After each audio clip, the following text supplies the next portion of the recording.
राम राम मेरे प्यारे भाई, तीसरा विश्व युद्ध शुरू होने वाला है और इसका सबसे बड़ा कारण कौन सा है और इस युद्ध में कौन कौन से देश शामिल होंगे और कौन देश जीतेगा, कौन देश हारेगा, किसकी विजय होगी, किसकी पराजय होगी और ये युद्ध क्या कारण क्या है, इस युद्ध का शुरू होने का क्या कारण है, किस वजह से ये युद्ध करना पड़ रहा है और कौन कौन से देश इसमें शामिल होंगे, इस वीडियो में देखेंगे। तो छोटी सी वीडियो में आप अंत तक बने रहिए, हम आपको पूरी जानकारी देंगे इसके बारे में और इजराइल और फिलिस्तीन के बारे में आपको हम बताएंगे कि इसके बीच में तनाव क्या है और ईरान और इजराइल क्यों झगड़ा कर रहा है और क्यों तनाव बढ़ता जा रहा है और क्यों विश्व युद्ध की स्थिति आ रही है। और हम आपको बता दें कि सारे न्यूज़पेपर और सारे सोशल मीडिया से जितने भी हमारे न्यूज आते हैं उन सब से हमने मिलाकर और गूगल से हमने आपके लिए एक वीडियो तैयार किया है इसी युद्ध के बारे में।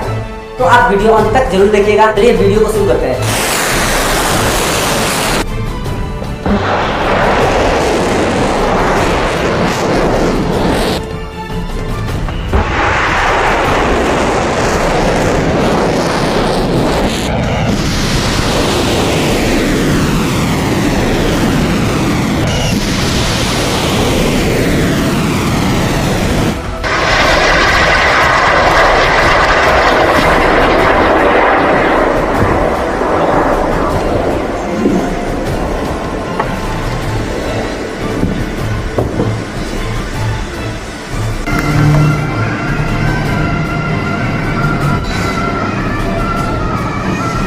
आपको पता है 9th से ही आप पढ़ते आ रहे हैं युद्ध के बारे में। हमारे इतिहास में बहुत प्रकार की युद्ध हो चुकी है, जैसे कि आप समझ सकते हैं हल्दीघाटी युद्ध, तराइनी युद्ध, पानीपत युद्ध, इसी प्रकार के बहुत सारी युद्ध लड़ी जा चुकी है। लेकिन विश्व युद्ध आपको शायद नहीं पता होगा, लेकिन विश्व युद्ध मतलब क्या होता है? युद्ध तो मतलब एक दूसरे से दूसरे देश अगर लड़ते हैं उसको युद्ध कहते हैं, लेकिन विश्व युद्ध का अर्थ आपको बहुत भयानक लगेगा, क्योंकि विश्व युद्ध यानी कि विश्व में जितने भी देश हैं वो सभी देश एक दूसरे से लड़ने लगे तो होता है विश्व युद्ध।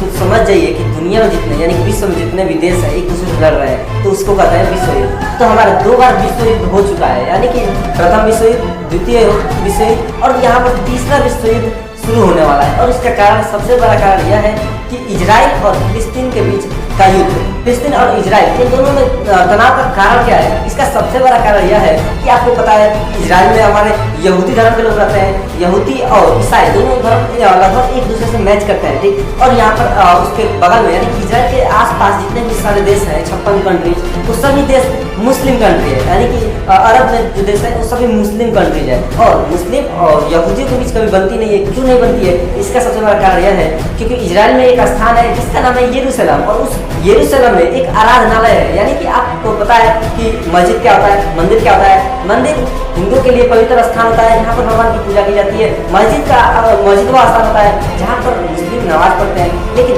आराधनालय क्या होता है? तो ये यहूदियों का पवित्र स्थल होता है, यानी कि जो मंदिर होता है इनका वो आराधनालय होता है। तो आराधनालय में वो अपना पूजा पाठ करते हैं, जो भी करते हैं। तो यहूदी और ईसाई वहाँ पर आस्था का केंद्र है, यानी कि यहूदियों और ईसाइयों का आस्था का केंद्र है आराधनालय। और आराधनालय जो कि हमारा यरूशलेम में स्थित है, इस पर कब्जा करना चाहते हैं हमारे अरब देश के लोग, यानी कि फिलिस्तीन, ईरान, ये सब देश जो है मिलकर इस पर कब्जा करना चाहते हैं यरूशलेम में। और यरूशलेम है इजराइल में, इसलिए इसमें युद्ध चल रहा है।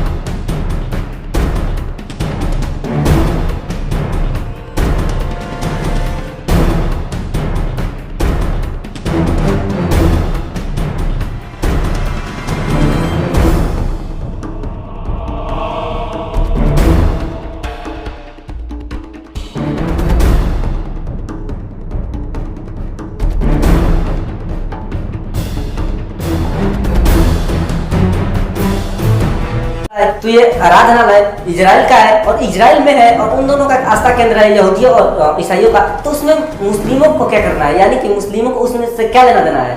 मुस्लिमों का लेना देना है क्योंकि उसी यरूशलेम में एक मस्जिद है जिसका नाम है अल अक्सा, और वो अल अक्सा जो मस्जिद है वो मक्का और मदीना के बाद यानी कि तीसरे नंबर पर सबसे ज्यादा पवित्र स्थल माना जाता है। किसके लिए?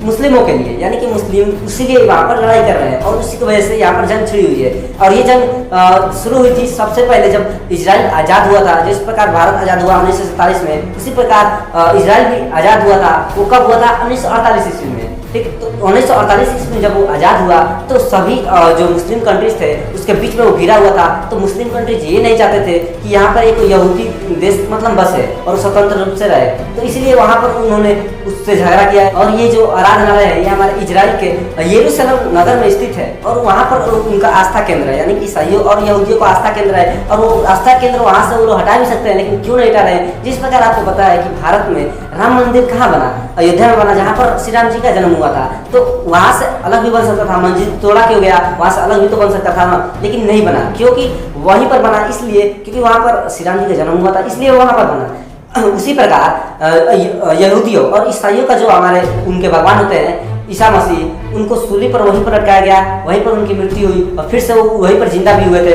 तो उनका पवित्र स्थल वहाँ पर है, आराधनालय जो बना है वो जहाँ पर बना है वहीं पर, यानी कि यरूशलेम में उनका एक स्थान है, उनका आस्था केंद्र है, इसलिए वहाँ से वो लोग हटना नहीं चाहते और उसी के लिए वहाँ पर विवाद होता रहता है और आए दिन वहाँ पर लड़ाइयाँ चलती रहती है। तो इसलिए दोनों देश आपस में भिड़ते रहते हैं। इस युद्ध में अब इराक भी शामिल हो गया और इराक का युद्ध में शामिल होने का सबसे बड़ा कारण क्या है, तो इराक 1976 ईस्वी में इराक पर इजराइल ने हमला किया था। और ये हमला क्यों किया था, इसका कारण क्या था, इसका सबसे बड़ा कारण यह था क्योंकि आपको पता है कि पूरे विश्व में 9 देशों के पास परमाणु हथियार है। फ्रांस, ब्रिटेन, जर्मनी और भारत, पाकिस्तान और रूस, ऐसे ही देश जो है इनके पास क्या है, परमाणु हथियार है। और इराक भी चाहता था कि हमें भी बना देना चाहिए और वो बनाने के लिए वो सब टेक्निक अपना रहा था। तो इजराइल और अमेरिका को पता चला। आपको पता है कि अमेरिका दर दोगला है, तो वो किसी देश पर हमला डायरेक्ट नहीं करता, वो पहले आर्थिक रूप से उसको खत्म करता है, उसके बाद उस पर कोई एक्शन लेता है। और अमेरिका तो चाहेगा नहीं कि कोई अन्य देश और जो नए देश है वो सब परमाणु हथियार बनाए, क्योंकि परमाणु हथियार बनाने का अर्थ यह है कि अपने लिए गड्ढा खोलना या फिर अपने पैर पर कुल्हाड़ी मारना। दूसरा देश भी अगर बनाने लगे और सभी देश के पास परमाणु हथियार हो जाए तो बड़ा देश और छोटा देश कोई अंतर नहीं रह जाएगा। बड़ा देश अगर धमकाने लगे छोटे देश को, छोटा देश भी धमकी से डरेगा नहीं। क्यों नहीं डरेगा, क्योंकि उसके पास परमाणु हथियार है। वो अगर इस पर हमला करता है तो ये भी एक परमाणु बम मारेगा तो उसमें भी बहुत सारे उनके जनहानि, आर्थिक रूप से हानि उनको हो सकती है। इसलिए वो नहीं चाहता है अमेरिका कि कोई और अन्य देश जो है वो परमाणु हथियार बनाए। और परमाणु हथियार बनाने से इस समय बहुत नुकसान भी है। अब जो देश बना चुके हैं उनके लिए तो कोई बात नहीं, लेकिन अब जो है अब किसी देश को नहीं बनाना चाहिए। लेकिन इराक नहीं मान रहा था और उसने परमाणु हथियार बनाने की ठान ली और बनाने का प्रोजेक्ट चालू कर दिया। फिर अमेरिका को पता चला तो उसने इजराइल को बताया, तो इजराइल ने बमबारी कर दिया इराक पर। तो जब इराक पर बमबारी हुआ तो इराक उसके बदले में उससे लड़ाई होने लगा। उन देशों में विवाद हो गया 1976 ईस्वी में। और उसके बाद इस समय यानी कि 2025 में फिर से उन दोनों के बीच युद्ध संघर्ष हो रहा है।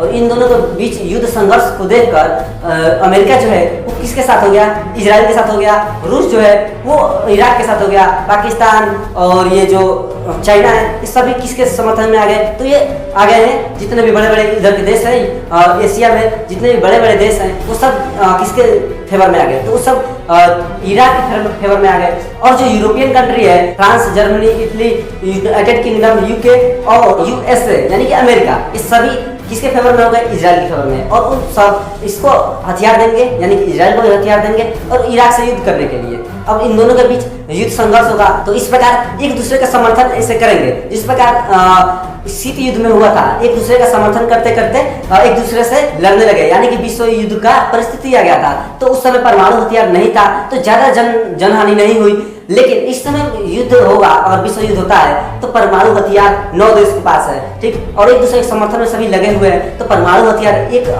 एक देश भी दूसरे देश को दे देता है। तो अगर परमाणु हथियार का अगर यूज हो जाता है तो समझ जाइए कि उस समय का लिटिल बम छोड़ा गया था, लिटिल बॉय जो परमाणु हथियार छोड़ा गया था वो लिटिल था, यानी कि छोटा सा था। तो छोटा सा था तो इतना कहर बरसाया था, यानी कि 5 लाख लगभग लोग को मार दिया था जापान में। और सोचिए कि इस समय का जो परमाणु बम है वो लिटिल नहीं है, वो बड़ा वाला बना है। तो सोचिए अब वो लिटिल था तो कितना कहर आएगा और ये बड़ा वाला जब गिरेगा तो कितना कहर आएगा। अगर 5 परमाणु हथियार पूरे विश्व में गिर जाते हैं तो पूरा विश्व खत्म हो सकता है। तो सोचिए कि अगर बड़ा बड़ा एक गिर जाए तो क्या हो सकता है। और इजराइल के पास भी न्यूक्लियर वेपन है, यानी कि परमाणु हथियार है, और इसलिए वो किसी से डरेगा नहीं। जिसके पास परमाणु हथियार है वो किसी से क्यों डरेगा?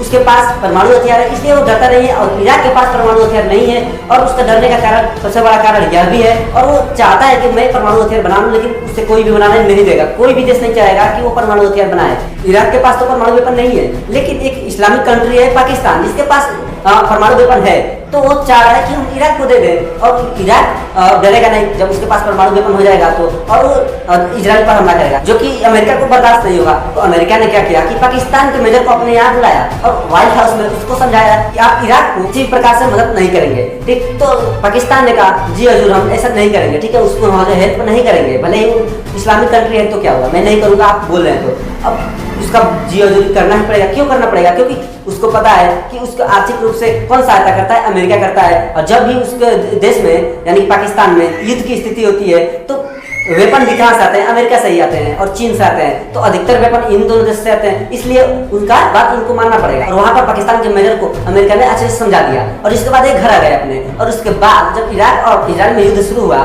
तो ये पाकिस्तान बोलने लगे कि हम तुमको परमाणु हथियार देंगे और तुमको डरना नहीं है। तो जब ऐसा बोले तो अमेरिका को खबर लगी, तो अमेरिका बोला तुम ऐसा कर रहे थे, तो ये बोला नहीं नहीं मैं तो ऐसा कभी नहीं बोला हूँ, कौन बोल रहा है, झूठ बोल रहे हैं सभी, हम नहीं कहे ऐसा, ठीक। वो डर गया। क्यों डर गया? क्योंकि पता है कि वो अमेरिका, ये पाकिस्तान है, अमेरिका से पाकिस्तान जैसे दिखाई देश लड़ तो सकते नहीं है, इसलिए बोला मैं ऐसा नहीं कर किया हूँ, मैं उसकी किसी प्रकार से मदद नहीं कर रहा हूँ, नहीं करूंगा। इस प्रकार इराक और इजराइल के बीच युद्ध का तनाव बढ़ रहा है। उधर अमेरिका और यूके और फ्रांस जैसे देश है, और इधर रूस और चीन, और मतलब इतने बड़े बड़े देश समर्थन कर रहे हैं किसका? ईरान का। अब जब इसका समर्थन कर रहे हैं इतने बड़े बड़े देश, तो आपको पता है कि जब इतने बड़े पावर युद्ध में आ गए, यानी कि विश्व युद्ध की घोषणा होने ही वाली है, यानी कि तृतीय विश्व युद्ध होगा। और जब तृतीय विश्व युद्ध होगा तो विनाश तो होगा ही, क्योंकि परमाणु वेपन का भी यूज किया जाएगा। तो इस विश्व युद्ध को रोकने के लिए क्या करना चाहिए, आप हमें कमेंट बॉक्स में जरूर बताइएगा। और हम आपको बता दें कि पूरे विश्व में युद्ध का स्थिति दो ही कारण की वजह से आता है। पहला जमीन, और दूसरा धर्म। धर्म के नाम पर बहुत सारे लोग कट मर जाते हैं, और दूसरा जमीन के कारण भी युद्ध की स्थिति पैदा होती है। अब इस युद्ध को रोकने के लिए क्या क्या करना चाहिए, आप हमें कमेंट बॉक्स में जरूर बताइएगा।